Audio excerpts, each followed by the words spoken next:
এই যে জেহাদগুলি হইল, বদরের জেহাদ, উহুদের জেহাদ, কারণ তো কোটি কোটি, তাহলে মূল কতগুলি কারণ হইল।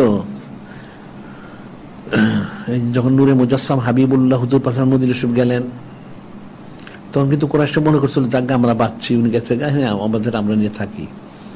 ইহুদিগুলি তো দুষ্ট, এগুলি তো জাতিগতভাবে যে লানতগ্রস্ত, গজবপ্রাপ্ত।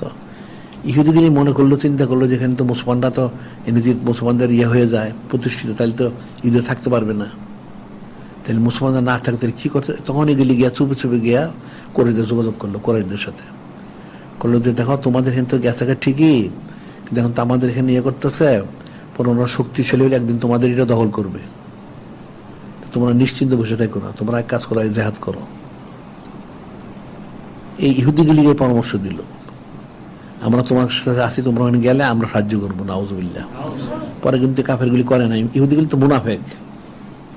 এই তখনই কিন্তু এই হযরত আবু সুফিয়ান রাদিয়াল্লাহু আনহু এই অস্ত্র কিনতে গেলেন, এই যে বদরের জেহাদটা যে হইল, তার যার পরস্থলে নিশ্চিহ্ন হইল, এরা ভীত হয়ে গেল। কিন্তু এরপরে আবার এই ইহুদি মুনাফিক কতগুলি, এর মধ্যে যে কাব বিন আশরাফ, আবু রাফি যারা আছে, এগুলি লোক পাঠাইতো, এগুলো গেছে যে দেখো ঠিক আছে তোমরা একবার হয়েছে, তা আরেকবার চেষ্টা করো, আমরা সাহায্য করবো, আরেকবার চেষ্টা করো। এই আবার করে এই উহুদের জেহাদটা করাইলো। উহুদের জেহাদ হইলো, আর অনেক অনেক খন্ড খন্ড জেহাদ হয়ে গেল। এরপর যখন তারা পারলো না, এরপর বললো, পরে ওই খন্দকের জেহাদটা হইলো, আযাবের যুদ্ধ।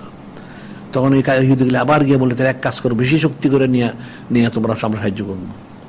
ওই খন্দকের জেহাদ তো মুনাফিক, ইহুদিগুলি মুনাফিক করছে অনেক। তারা বলছে তোমরা বাইরে দিয়ে করবো, আমরা ভিতর দিয়ে করবো, নাউজুবিল্লাহ। এই চক্রান্ত করছিল।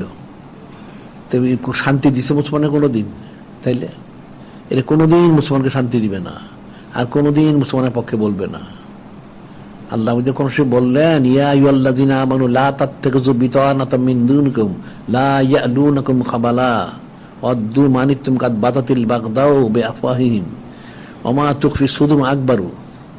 আল্লাহ বললেন, হে ঈমানদাররা, তোমরা মুসলমান ছাড়া কাউকে, এখানে কিন্তু আমভাবে, মিন দুনিকুম, মুসলমান ছাড়া কাউকে তোমরা অন্তরঙ্গ বন্ধু উপদেষ্টা গ্রহণ করো না। এটা কিন্তু তোমাদের ক্ষতি করার জন্য কোনো ত্রুটি করে না, নাউজুবিল্লাহ। লা ইয়ালুনাকুম খাবালা, ইয়ালুন অর্থ হলো কোনো প্রকার গাফলতি, ত্রুটি করে না, তার সার্বিক কোশিশ করে। খাবালা মানে একদম ধ্বংস করার জন্য, নাউজুবিল্লাহ। যে মুসলমানদেরকে তারা জমিন থেকে মিটিয়ে দেওয়ার জন্য কোনো ত্রুটি করে না, তারা চায় সবসময় তোমাদের কি করে ক্ষতি হয়, নাউজুবিল্লাহ। আর তাদের মুখ দিয়ে যা প্রকাশ করে, তাদের অন্তর তার চেয়ে বেশি আছে। কোরআন শরীফ আয়াত শরীফ কি আজকে নাযিল হয়েছে? কি বললো কোরআন শরীফ মুসলমানরা? হ্যাঁ, স্পষ্ট কিন্তু বলা হয়েছে। এরপরে তো এদের সাথে করে, আবার মনে করে ঠিক আছে দেখি একটা সন্ধি করে আপোষ করি, কেমন বন্ধ করবেন এগুলি। এই মদিনা শরীফ ইহুদিগুলি অনেক ইয়ে করছিল, সনদ করছিল, সন্ধি করছিল, একটা রক্ষা করে নাই। এই যে বনি কোরাইজা, বনি কাইনুকা, বনি, তারপরে যে আরো কতগুলি আছে, 4-5টা কাউ আসছিল, এগুলি সবগুলি তো বেমিনি করছে, সবগুলি বিতাড়িত করা হয়েছে। বনি নজির সবগুলি, সব বেঈমান। ইহুদি হলো গজবপ্রাপ্ত সম্প্রদায়, আর পৃথিবীর সবচেয়ে বড় মুনাফিক হলো এগুলি। এই জন্য আল্লাহ বলছেন, লা তাজিদান্না আশাদ্দান নাস আদাওয়াতাল লিল্লাযিনা আমানুল ইয়াহুদা ওয়াল্লাযিনা আশরাকু। অবশ্যই মুসলমানরা ভাবে, লা তাজিদান্না, আগে পরে অনেক তাগিদ, অবশ্যই অবশ্যই অবশ্যই তোমরা পাবে, আশাদ্দান নাস, মানুষের মধ্যে সবচেয়ে বেশি কঠোর কঠিন শত্রু কারা? ঈমানদারদের। প্রথম হচ্ছে ইহুদি, দ্বিতীয় হচ্ছে এই মুশরিকগুলি। করতেছে নাকি বাদ দিছে? ইহুদিগুলি তো সব করতে, এই মুশরিকরা করে, সবগুলি করে। তে মুসলমান বুঝলোটা কি?